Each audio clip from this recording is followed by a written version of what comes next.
because people walk in, if they're spending that amount of money per month, they want to feel like they're in a beautiful building. And we should come out with a splash and make it sexy and make it pretty, right? And then we just have to be priced right? And we should have that be part of the agenda too. We don't want to do the same thing that we're doing on where we think we're priced right, but then we're not. We let the market dictate, which isn't good. And then slow. We rented one. Are you walking with me? Are you leaving? Yeah. Yuri's on vacation. We're walking. Come and seek on it by the warm fire. If you want, you've paid it.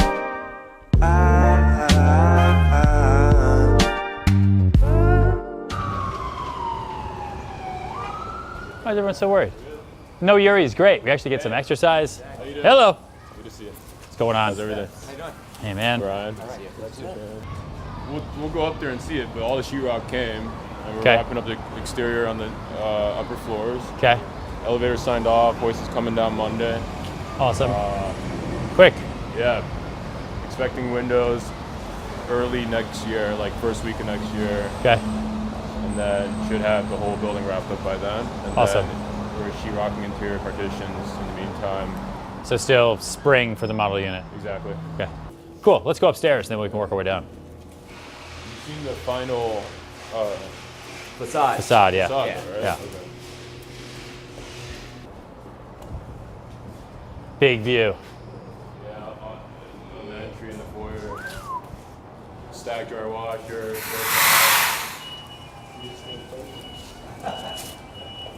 Awesome. Thanks, man. These are killer views. You get the whole.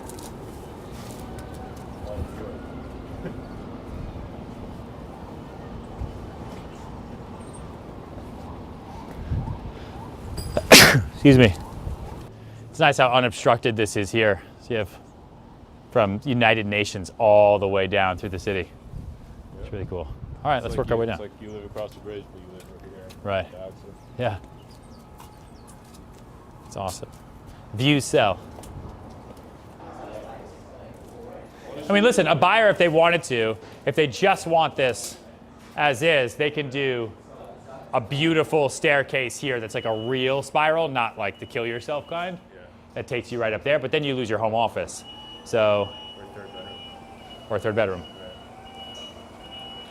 It's pretty awesome to leave this open though. You're gonna leave this open. Yeah. Yeah. It's just one track and one stud. Yeah. Sheetrock sandwiches it. That's interesting. So you're gonna have That's like, cool. quadruple the sound insulation. Because you don't have vibration off the stud. Interesting. Why don't more people do that? It just takes up too much room. Yeah. Yeah. But that's smart. You see that? Cool. Say hi to the vlog. We do a vlog on YouTube as well. You should check it out. So once all the renderings are final, we'll start slowly telling people about it. Okay. Right now it's a little too soon because no one's in the mood. Right. So we want to like maybe January, first week of Feb. And then, because we don't want to give people too much lead time, because that first impression is so important. We'll just be going to the brokers that we know do deals in the area. So all the sales directors for all the buildings up and down Houston, Clinton, Orchard, Rivington, so on and so forth. And we'll make it like a nice exclusive invitation to Houston House, Okay. so that they can come see it, right? And they can talk about it. We can do rendering presentations from our office. And then as soon as the model unit is ready, we launch it to the world.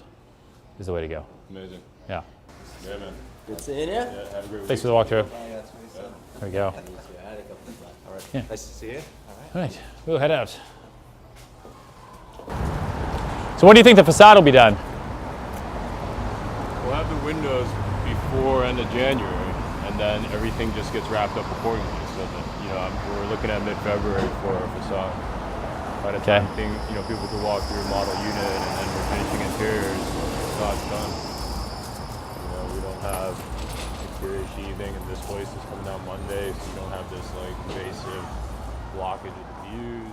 This is a massive sidewalk shed you got going on here. Yeah, seriously. It's like the real deal. I will break Yeah. your heart.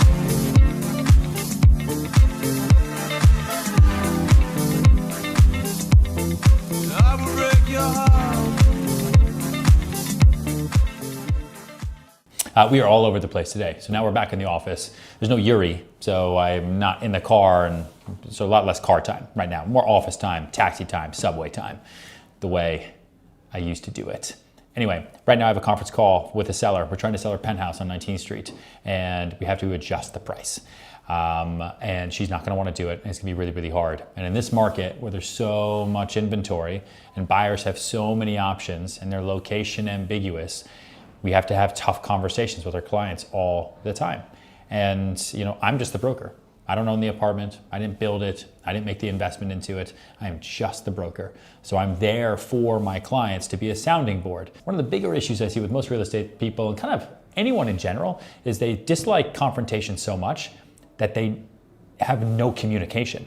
It's like they think that the confrontation is going to be so difficult that they cut all communication just because they're nervous or just because they're scared.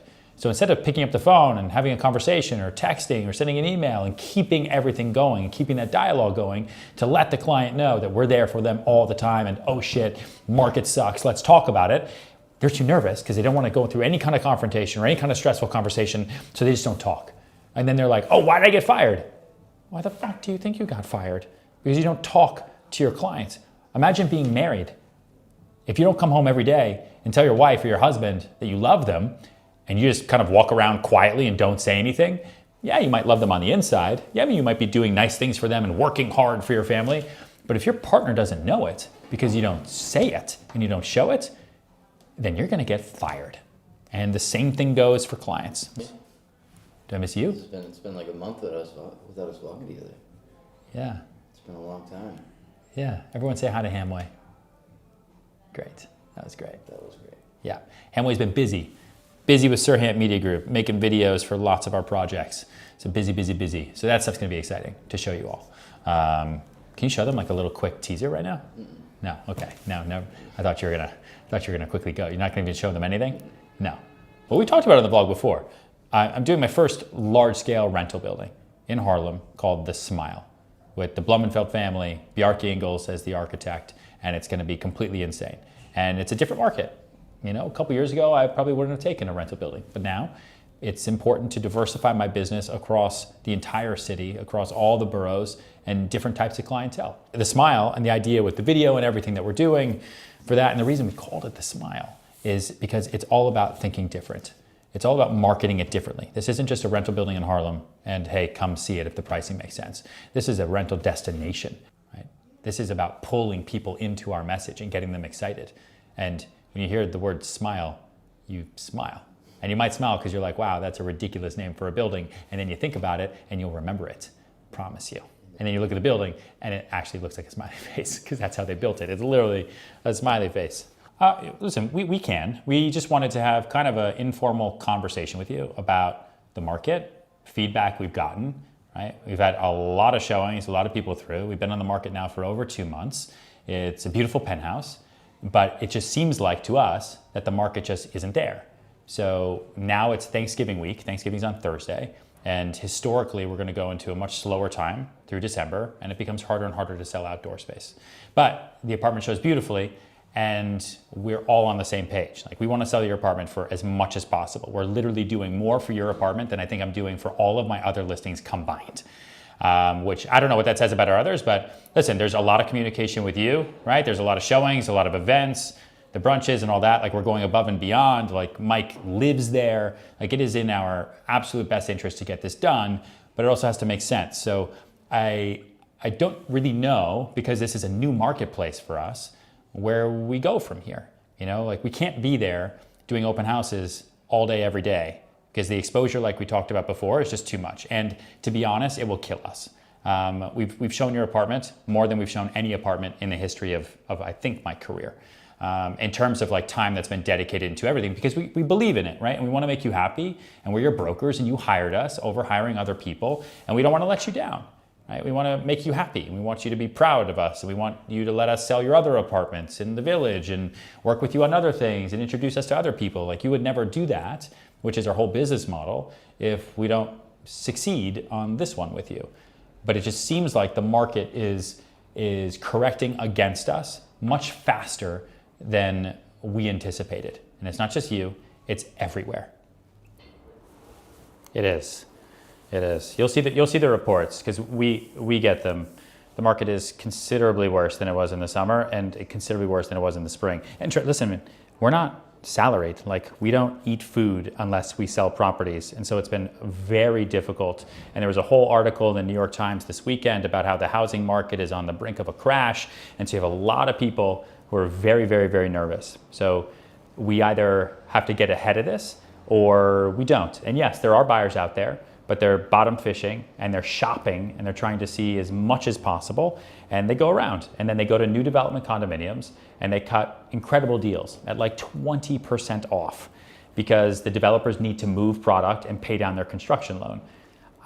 No, what we want to find is a buyer that is stretching to make it work, right? That's what's going to be important to us. Right now, we're getting people that can afford a lot more, and they're either buying something less expensive because the price per bedroom is a better deal, or they're going and buying something better. They're finding an apartment that's 3.25 that they're getting for 2.5 or 2.6. That's kind of, listen, we thought when we started that 2.5 was a great price. Like, otherwise we wouldn't have advised you to do it. We want you to make the most amount of money possible. Like, if I could get you 10 million, I would. But, we put it out there. There's no way of knowing. And in New York City, the way you price property is totally backwards. The seller and the broker determine the price, not the buyers. Still on this price reduction conference call. It's going on 30 minutes right there. That was a journey, for sure. So no Yuri means we're going to the subway. I don't think we've been in the subway in the vlog yet, have we? Really? First time? I got bills to make the hamster wheels turn faster, put the monkeys in the driver's seat. Now I tear myself apart about everything I want to miss my good old lack of self-esteem. You can take out the wax and tie me to that. So much faster than a car.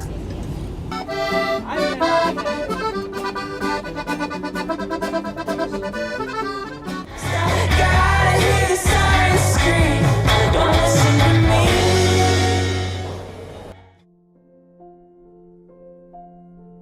When you're having a bad day, or if you've lost a deal, or something bad has happened to you, you have to do a couple different things, right? The first thing is, within 10 seconds, tell me something that bad happened to you last year.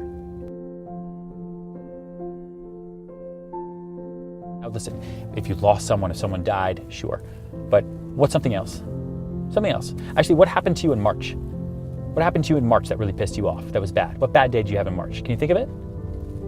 Probably not, right? I'm thinking right now, March. I don't know, March kind of feels like April, and it kind of all feels like the beginning half of the year, because time is relative that way, and your body doesn't remember pain. And that's evolution, because if your body remembered the pain, you would never do anything. If you fell off your bike one time, you would never get back on your bike because you would instinctually remember, ow, your leg would hurt because you scraped your knee. And so it's the same thing that I go through every day. There's bad things all the time, and there's good things all the time too. I want you to write down a list. If you're having a really bad day, or if something really, really bad happened, write a list. On the left side, write everything that's bad happening right now. This person said this, she did this to me, this happened. And on the right side, write down everything good that happened to you today. You had a cinnamon roll this morning, tasted fucking great, right? You had a good call from your mom, that was really good. The football team won. Write the whole list, and I promise you, if you really do it and you really think about it, the positives will always outweigh the negatives. Always.